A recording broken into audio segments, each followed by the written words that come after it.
ভিডিওটি দেখার সময় অবশ্যই হেডফোন ব্যবহার করুন। একটা কথা বলবো বউ, আজকে না আমার খুব ইচ্ছা হচ্ছে একটু করতে দিবি বউ, শরীরটা যেন ম্যাজম্যাজ করছে। আজকে হবে না, এখন আমার শরীর নোংরা হয়েছে। এই বড় নোংরা হয়েছে বলছে, সব তো পরিষ্কারই আছে। আমার মনটা কেন খারাপ করে দিচ্ছে? আমার মেন্স হয়েছে, এখন করা বারণ। মেন্স কি জিনিস যে হলে করা যাবে না? আমি বড় অত কিছু বুঝি না, আমি করতে চাই, আমার পাড়া খারাপ হয়ে যাচ্ছে ভাই। মেয়েদের মেন্স হলে ওসব জিনিস করতে নেই, দেখে বাচ্চা এসে যাবে। বাচ্চা আসলে ঠিক আছে, বাচ্চা আসুক, বাচ্চা আসলে বুঝলি খবর, তাই না? বাচ্চালে আসুক, বাচ্চা তো বড় করবো আমি, তোকে তো এই নিয়ে ভাবতে হবে না, আমাকে এখন করতে দে, আমার মাথাটা গরম করাস নি। এই কালা চাটা ছেলে, তোকে তো বলছি যে এখন করতে নেই, এখন করলে বাচ্চা চলে আসবে, এটা তুই বুঝতে পারছিস না নাকি? তুই আমাকে কেন দিবি? তুই তো দিবি তোর ফুটো নাংকে, ফুটো নাংয়ের তো বড় বড় আছে জানিস না? আমার তো নেই, যে কারণে আমাকে দিবি না, আমার কাছে মজাও পাবি না, তাই তো? এরকম ভাবে চলতে থাকলে হবে তো? আমি আর নিজেকে সামলাতে পারছি না, বলা তুই দিবি কিনা বল।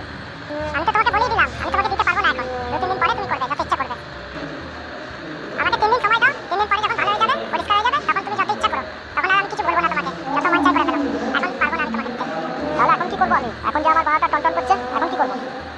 তুমি ওই কলা বাগানে যাও, কলা বাগানে কেউ নেই, কলা বাগানে গিয়ে একটু হ্যান্ডেল মেরে আসো, তাহলে ঠিক হয়ে যাবে। যদি আমি কলা বাগানে গিয়ে হ্যান্ডেল মেরেই কাটাবো, তাহলে তোকে আমি বিয়ে করে এনেছিলাম কিসের জন্য? হ্যান্ডেল মেরে কাটানোর জন্য নাকি? তোকে দুবেলা 3 বেলা খেতে দিচ্ছি, তুই আমাকে বিছানায় সুখ দিতে পারবি না? তোকে কিসের জন্য রাখবো তাহলে? তাহলে তুই চলে যা এখান থেকে। চলে যাওয়ার হলে তো অনেকদিন আগেই চলে যেতাম, যাইনি যখন আর যাবো না। আমি ভেবেই নিয়েছি যে মরতে হলে তোমার কাছেই মরবো, আর বাঁচতে হলে তোমার কাছেই বাঁচবো, তাই আর আগে কিছু ভাবছি না, তাই আর আগে কোথাও যাওয়ার কথা ভাবি না। তুই আমাকে ছেড়ে যাবিও না, আর আমাকে করতেও দিবি না, তাহলে এবার আমি কি করি বলতো?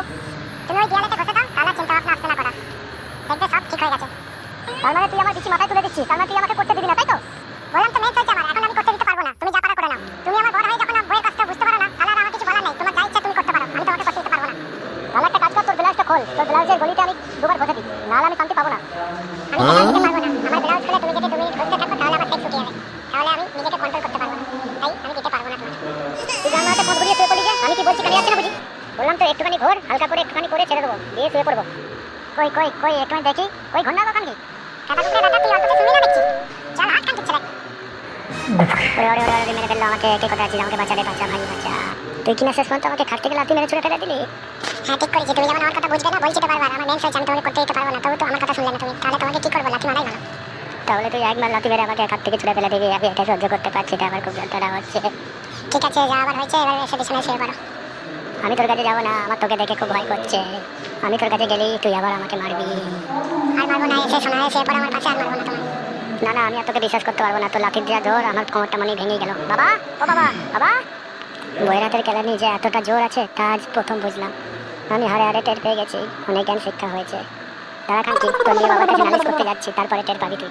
বউ খাটে শুতে দেয়নি, লাঠি মেরে ছুড়ে ফেলে দিয়েছে। হ্যাঁ, আমার সাথে যা ঘটেছে আমি তাই বলবো। তুমি কি লাঠি সারানোর মাথা খেয়েছো? তুমি বাবার সামনে এইসব দুষ্ট কথাগুলো বলবে? হ্যাঁ তাই বলবো, তুই আমাকে করতে দিসনি, আর আমাকে খাট থেকে লাঠি মেরে ছুড়ে ফেলে দিয়েছিস।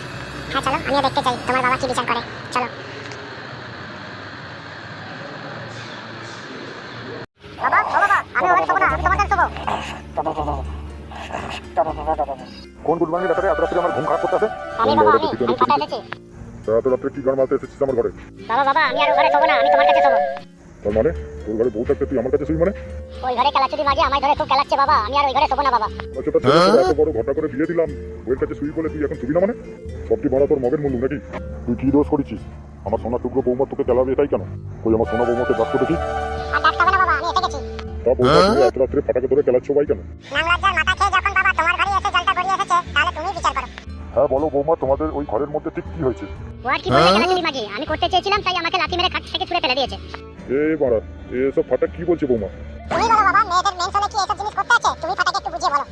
হ্যাঁ রে খেলাচোদা ছেলে, মেয়েদের মেন্স হলে এসব জিনিস করতে নাই, তুই কি জানিস না নাকি? কেন মেন্স কি এমন জিনিস যে মেন্স হলে করা যাবে না? তুই ফাটাকে ছেলে জীবনে বুঝবি না, তোর বাড়ার বল বাজাইনি, আমারই বাড়া যত ভুল। আমার বাড়া আগেই এসব বোঝা উচিত ছিল, তোর বাড়া ঠিক মতো বল বাজাইনি, আর আমি তোর বিয়ে দিয়ে দিয়েছিলাম। ওসব জানি না বাবা, আমি আর ও ঘরে গিয়ে ওই কানকির সাথে গিয়ে আমি আর শিখছি না, ও ঘরে গেলে ও কানকি আবার আমাকে খেলাবে বাবা। আচ্ছা বাবা, তোমার ওই পাশে গিয়ে আমি শুয়ে পড়বো বাবা। কান্তির ছেলে তুই এখানে শুই মানে? তোর এখানে শোয়ার জায়গা কোথায়? তোকে বিয়ে দিয়েছিলাম কি লোক দেখানোর জন্য নাকি মাদার চোদ? তুই কানকির ছেলে এরকম বলে সেই কারণে আমার মা তোর মুখে লাথি মেরে চলে গিয়েছিল, এখন সেটা আমি ক্ষণে ক্ষণে বুঝতে পারি। এই কান্তির ছেলে তুই ঠিক কি বলতে চাইছিস একটু খুলে বলতো? কি আর বলবো কানকির ছেলে, তুই রাতে হ্যান্ডেল মারবি, আমি শুলে তোর অসুবিধা হয়ে যাবে, আমি কিছু বুঝি না বুঝেছিস? আমরা চলে গেলে তুই রাতে হ্যান্ডেল মারবি, সেই কারণেই তো আমাকে শুতে নিবি না, আমি বুঝতে পারছি না। পাছে আমি যদি শুই তোর কাছে তোর অসুবিধা হয়ে যাবে, সেই কারণেই তো আমাকে শুতে নিবি না। এই কারণেই তো তোর স্বভাবের কারণে আমার মা তোর মুখে লাথি মেরে চলে গিয়েছিল, ওটাই ঠিক করেছিল, এখন আমি সেটা হারারে বুঝতে পারছি। তার মানে গুদমানি বেটা তোর এত বড় সাহস? রূপ, কাল সকালে তোর শাটার ভাঙছি আমি গুদমানি বেটা। বৌমা তুমি এখন ফাটাকে বুঝিয়ে বাজিয়ে তোমার ঘরে গিয়ে শুয়ে দাও, কাল সকালে ওরা আমি গান ভাঙছি।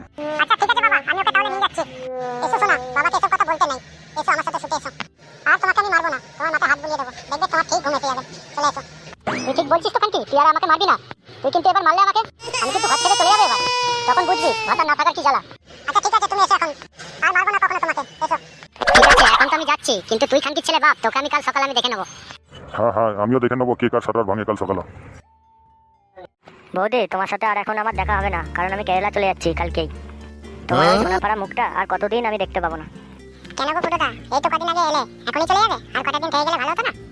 আমি মনে মনে কত কিছুই না ভেবে রেখেছিলাম। ভেবেছিলাম সামনেই শ্রাবণী মেলা, মেলাতে এবার তোমার সাথেই ঘুরতে যাবো। সব আমার আশা নিরাশা করে দিলে ফুটো। এ বাবা, না না, ছিছি, এভাবে কেন বলছো বৌদি তুমি? তোমার আশাগুলোকে আমি কখনো নিরাশা করতে পারি? সেই কারণেই তো তোমার কাছে আমি ছুটে এসেছি কিছু বলবো বলে। বলো কি বলবে ফুটোদা? বলছি বৌদি, ফাটাকে দেখতে পাচ্ছি না, ফাটা কোথায় গেছে? এই একটু বাজারে দিয়ে গেছে, কিছু জিনিস ফুরিয়ে গেছে তো সেগুলো আনতে গেছে। তাহলে তো ঠিকই আছে, ফাটা এখন নেই, এই সুযোগে কাজটা সেরে ফেলি। কেরালা যাওয়ার আগে এই সুযোগে বৌদিকে তাহলে মনের কথাটা জানিয়েই দিই। কে জানে বৌদি কি আমার ভালোবাসার কথাটা অ্যাকসেপ্ট করবে। তবে একবার সাহস করে বলেই দেখি, যা হবার হবে। কি গো ফুটোদা, তুমি ওইভাবে কি গই গই করে বলছো? কিছুই যে শুনতে পাচ্ছি না আমি। যা বলবে নির্ভাবনায় জোরে বলো। বলছি বৌদি, কেরালা যাওয়ার আগে আমি যদি এই কথাটা তোমাকে বলে যেতে না পারি, তাহলে ওইখানে গিয়ে আমি প্রচুর পস্তাবো, আর মনে হয় কখনো সুযোগ পাবো না। তাই তোমাকে কথাটা বলতে এলাম। হ্যাঁ বলো না ফুটোদা, তুমি নির্ভাবনায় বলো, আমি তোমার সব কথাগুলো শুনবো। বলছি বৌদি, আমি একজনকে না খুব ভালোবাসি, আর তার বিয়ে হয়ে গেছে। বিয়ের পরেও কি তাকে ভালোবাসা যায়? এটা কি সম্ভব বৌদি? এই আবার কেমন প্রশ্ন ফুটো? বিয়ের পরও দ্বিতীয়বার ভালোবাসা করা যায়, কিন্তু তার সঙ্গী যদি ভালো হয় তাহলে তো বলবো করা উচিত না। কিন্তু সঙ্গী যদি তার ইচ্ছা অনিচ্ছা পূরণ করতে না পারে তাহলে তো বলবো ভালোবাসা করাই উচিত। বৌদিকে আমার ভালোবাসার জালে ফাঁসানোর এই তো সুযোগ, এর থেকে ভালো সুযোগ মনে হয় আমি আর পাবো না। বলছি বৌদি, ফাটা কি তোমাকে খুব ভালোবাসে? তোমার ইচ্ছা অনিচ্ছা সব কিছু ও পূরণ করতে পারে কি? সে কি তার জীবনের থেকেও খুব বেশি তোমাকে ভালোবাসে? ওর কথা ছাড়া তুমি ফুটো। ও আমার জীবনটা সারা জীবন জ্বালিয়ে শেষ করে ফেললো ফুটো। রোজ রাতে মদ খেয়ে এসে উল্টো পাল্টা খিস্তি করে, এসে আমাকে খুব মারধর করে ফুটো। একবার পেটে মদ পড়ার পর নিজেকে আর মানুষ মনে করে না, সে তো নিজেকে জানোয়ার তৈরি করে ফেলে। রোজ রাতে এসে গালাগালি করে আমাকে উল্টে পাল্টে যেভাবে পারে, ইংলিশ কাটিংয়ে, বাংলা কাটিংয়ে, পাকিস্তানি কাটিংয়ে যেভাবে পারে উল্টে পাল্টে করে। আমার তো মাঝে মাঝে মনে হয় যে আমি ওর বউ নয়, মনে হয় রেন্ডিখানা থেকে উঠে আসা কোনো মহিলা। কিন্তু তারপরে তো সবকিছু মেনে নিয়ে আছি বলো। এই জীবনে মনে হয় আমি আর কখনো সুখ পেলাম না। কেন গো বৌদি, তুমি এভাবে বলছো কেন? তোমার এই ফুটো দেওয়ার থাকতে তোমার কখনো সুখের অভাব হয়?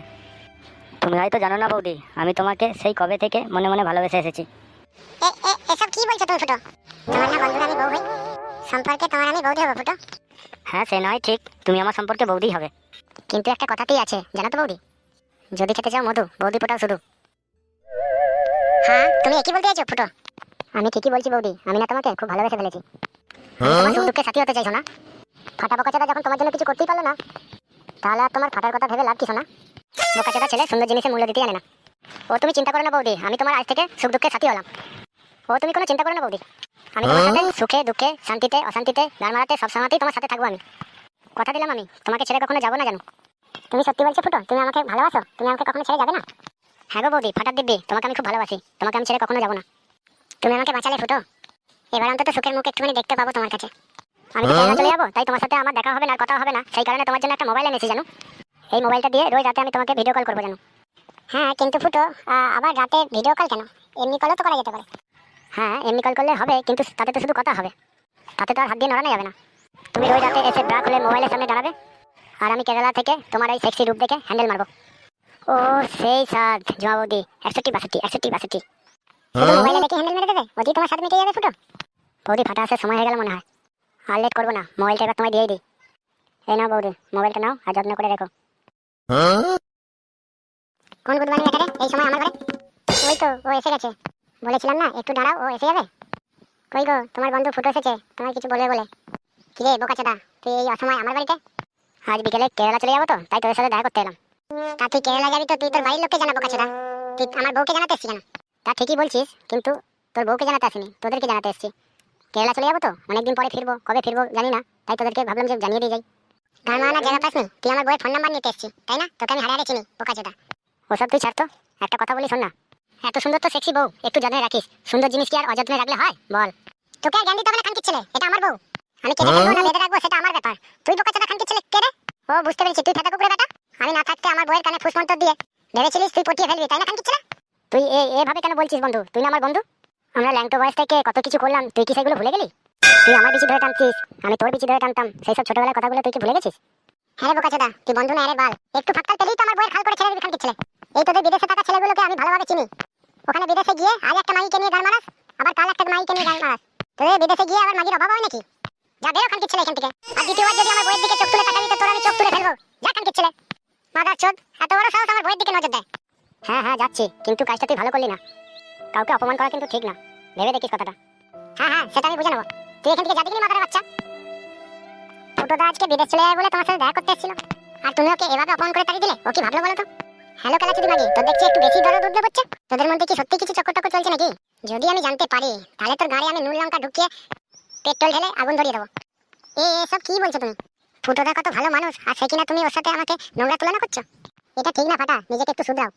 ওসব খানকির ছেলেকে আমার চেনা আছে, একদম পাত্তা দিবিনি খানকির ছেলেকে। ভাগ্যিস বাজার থেকে তাড়াতাড়ি চলে এসেছিলাম, নাহলে আমার বইয়ের ফুটোটা মেরে খাল করে দিত। ওই সমস্ত মাদার চোদকে একদম ঘরে ঢুকতে দিবি না, এই আমি বলে দিলাম। তুই কান খুলে শুনে রাখ খানকিচুদি, যদি কখনো ফির শুনেছি কোথাও ওই ফুটোর সাথে তোর কোনো চক্কর চলছে, সেদিন আমি তোকে জ্যান্ত কাপড় দেবো, এই বলে দিলাম। এক তো রাতে করতে দিস না, খাট থেকে লাঠি মেরে ছুঁড়ে ফেলে দিস, আবার যদি তোদের এই উৎকো ঝামেলাগুলো এসে আমার ঘরে এসে পড়ে, সেই জিনিস আমি সহ্য করতে পারবো না, এই বলে দিলাম। আচ্ছা ঠিক আছে, সব মনে থাকবে, এবার ঘরে চলো। তুই ঘরে চল, আমি একটু বাজার থেকে ঘুরে আসছি, কন্ডমটা নিতে ভুলে গেছি, সেটাকে নিয়ে আসি গিয়ে। আচ্ছা ঠিক আছে, লেট করো না, তাড়াতাড়ি চলে এসো, আমি কিন্তু ভাত বেড়ে রাখবো। ফুটোদা ঠিক সেই সময় ফোনটা দিচ্ছি, ঠিক সেই সময়তেই ফাটা এসে হাজির। ভাগ্যিস ম্যাচটা দেখতে পাইনি, নাহলে কি হতো কে জানে।